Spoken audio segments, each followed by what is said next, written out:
Saudi अरब में मुक़द्दस मसाजिद के इंतज़ामिया ने इतवार और पीर की दरमियानी शब 9 ज़िलहज को पुराना गिलाफ उतार कर खाना काबा पर नया गिलाफ चढ़ाया है। खिलाफ़े काबा की तब्दीली का काम 200 हुनरमंदों की मदद से अंजाम दिया गया। हर साल 9 ज़िलहज वक़ूफ़ अरफा के मौका पर खाना काबा का गिलाफ तब्दील करने की रस्म अदा की जाती है।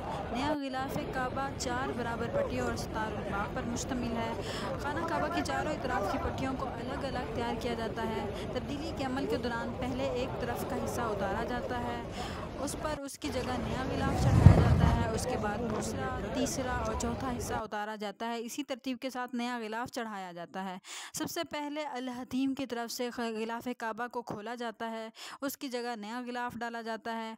गिलाफ़ काबा को ऊपर से नीचे की तरफ फैलाया जाता है। अल्लाहु अकबर के अल्फाज पर मुश्तमिल 5 कंदीलें हजर अस्वद के ऊपर बाब काबा के बैरूनी पर्दे पर लगाई जाती हैं। आखिरी मरहले में काबा के दरवाज़े का पर्दा तब्दील किया जाता है। सरकारी खबररसा SPA के मुताबिक डॉक्टर सादुल महमीद ने बताया कि गिलाफ़ काबा 4 हिस्सों पर मुश्तमिल है, जबकि 5वां बाब काबा का पर्दा है। गिलाफ़ काबा किंग अब्दुल अज़ीज़ कॉम्प्लेक्स में 200 हुनरमंद और दफ्तरी कारकुन मुलाजिम हैं। फैक्ट्री के मुतअद्दिद शोबे हैं, रंगाई, बनाई, कढ़ाई, छपाई, सिलाई के अलावा बेल्ट और सुनहरे धागे से काम के शोबे हैं। गिलाफ़ काबा के मुख्तलिफ टुकड़े को सिलने के लिए जिस मशीन से काम लिया जाता है वो दुनिया की सबसे बड़ी सिलाई मशीन है और ये 16 मीटर लंबी है। कंप्यूटर सिस्टम के तहत काम करती है। कॉम्प्लेक्स में और भी कई शोबे हैं।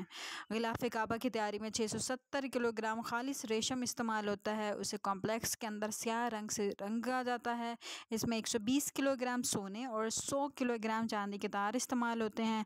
गिलाफ़ काबा के बेल्ट में 16 टुकड़े होते हैं। बेल्ट के नीचे 12 कंदीलें बनाई जाती हैं। अल्लाहु अकबर 5 कंदीलों में उस हिस्से पर तहरीर होता है जो हजर अस्वद के ऊपर होता है। अलावा बाब काबा के बैरूनी पर्दे पर भी होता है। ये काम खूबसूरत अंदाज में किया जाता है।